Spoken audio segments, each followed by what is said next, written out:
What's going on, everybody? This is Jason back with another movie review, and I want to continue on the Nightmare on Elm Street series. And not sure how clear that went, but by that sound, it is Freddy's Dead, which is the final nightmare. In my opinion, it's the final nightmare anyway. So I will go with that. And again, this movie is on this box set, which is the 7 Nightmare films in here. And on that disc right here, you got Freddy's Dead and Wes Craven's New Nightmare. So, alright. Well, after watching part 5, I was definitely ready to watch a part 6.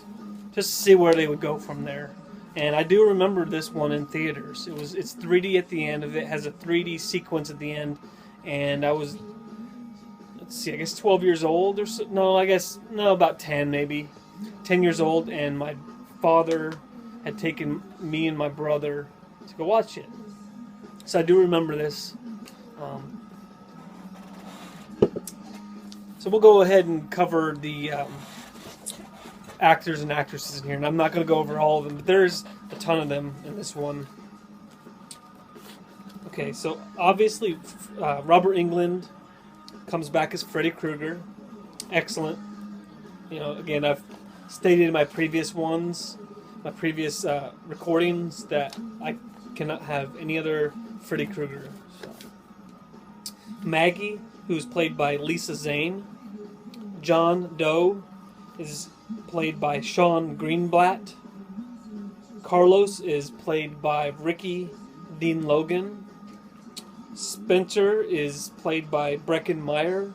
So there's a couple people on here that are a little known. And I had to throw this one in there. Tom Arnold and Roseanne Barr. Yes, they put them in here. Not sure why. It's a very small part. Well, we'll get right into it, and we'll see what I think.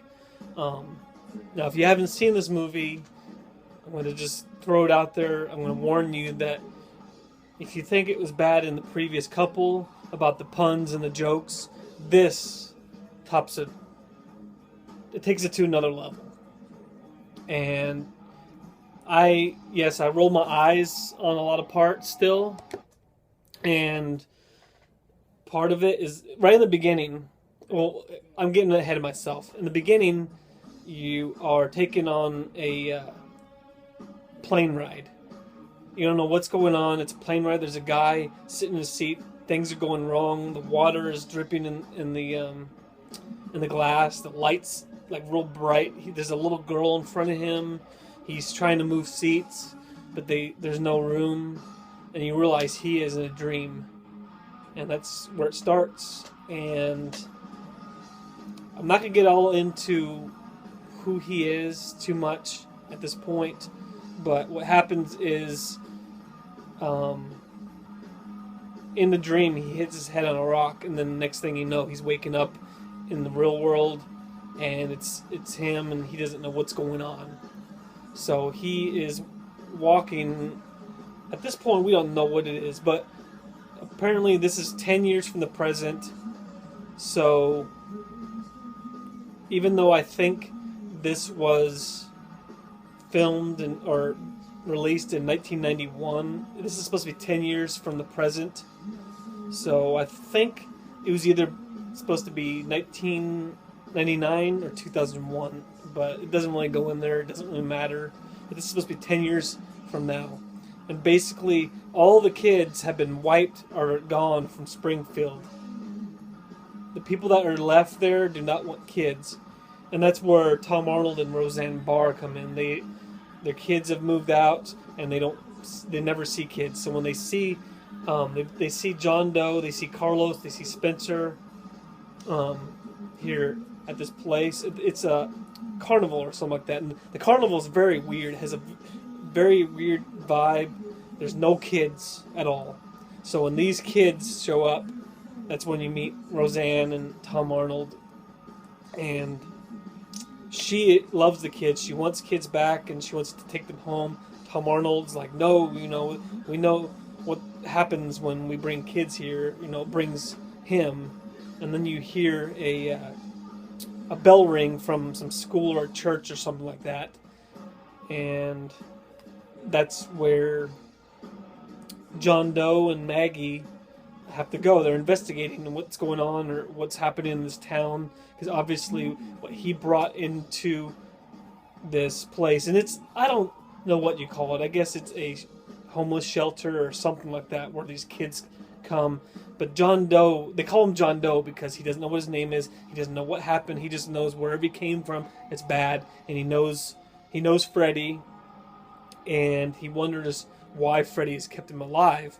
Well, you find out that this is where you find that Freddy had a kid, and that's where I kind of a slight problem with that, but it's alright, it's not that bad. But we all assume it's John Doe, and spoiler alert, if you haven't seen this movie, press the pause button, and I'll give you 2 seconds, and okay. It's not John Doe, it's Maggie. Maggie is the daughter of Freddy Krueger, and you get flashbacks of Freddy's life and how she was, and what happened to Freddy. You kind of do get a little bit of backstory in this, which I do like. Let's see what else. Again, at the very end, you are treated, at least in the theaters, you were treated to 3D sequence at the very end of it, which was the death of Freddy. And I did like it as a kid. I don't recall exactly how it was, but if I'm not mistaken, it was the red and blue glasses. But I didn't know any better at the time, and I thought it was cool. But I'm sure if it was done nowadays, it would be a lot better with the regular 3D glasses that they have at the movie theaters.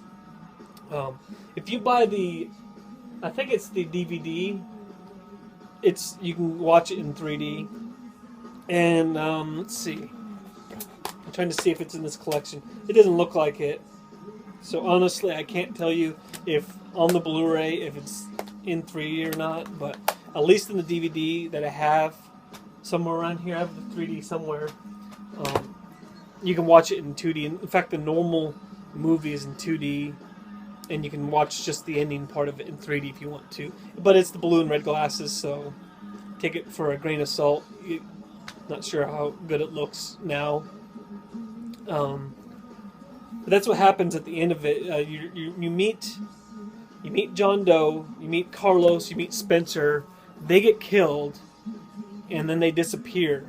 Now, I'm not going to get too much into detail with that, but what happens is Maggie goes back to the shelter, and she's telling the director of the shelter, about these guys, and they went with them, and then they just disappeared. And then he told her, "Hey, I don't remember these people." She remembers them, and then you meet a guy. His name is Doc. They call him Doc, and he is their. I don't know what he really is over there, but the kids meet with him, on a daily basis, and he's like a psychologist or something like that. So at the end of it, they're going to go after Freddy. And the only way to do it, to get Freddy, according to Doc, is to get into his mind. And that's how you can get it. So he gives her a special pair of 3D glasses. And that's what happens. She puts 3D glasses. That's when the audience puts 3D glasses in. And when you do this, you have special powers. And you can see special things. You can get into his mind this way. I thought this was a great idea. Especially, I've never liked 100% Part 5. The one thing I didn't like is I didn't like not knowing what happened to Alice from the previous films, or Jacob the kid. I thought this would be interesting to have Jacob in this film. And I always figured, John Doe was probably Jacob, but that's not the case. I always thought that would be a cool twist if it was him. But you don't know what happens to them at all. Apparently they must have moved and never dealt with Freddy again. But at the ending, you have some of Freddy's thoughts and his memories and stuff like that. So you do meet Freddy's father, who in here is played by Alice Cooper. So I thought that was pretty cool. You also notice that I think this is the first time it showed that Freddy had lived in 1428 Elm Street, the house that we all come to know in this entire series. This must have been in the family for years, and that's why he had tormented Nancy and everybody since in this little area on Elm Street. So basically, at the end of it, he gets blown up. He gets sent out in the real world. You think it's the real world, and he's blown up, and that's the end of it. And that's when you hear this part right over here. Let me see, I'm not sure if you can hear it right here, where she says Freddy's dead. No. Freddy's dead. And then you get the credits right here. The credits are awesome too. If you haven't watched the credits, it's showing the credits right now, but it also shows some clips of all of the previous films, all 1 through 6 at this point, and it's pretty cool. I remember watching this in the theaters, and I remember us staying there just watching every one of it and kind of getting a flashback of some of the popular scenes in there. And then I always like this song. Cannot recall who sings it at this point, but it doesn't matter. That's it, everybody. I think I gave a 4 out of 10, if I'm not mistaken, for part 5. This one, I give it I'll give it a 7 out of 10. That's pretty high, because it's definitely not perfect. There's a lot of jokes, a lot of puns that I won't even go over on here, but some of them are ridiculous. I'll go over a couple of them real quick. The first one was in the beginning, and you find he does a pun off of The Wizard of Oz, which is absolutely ridiculous.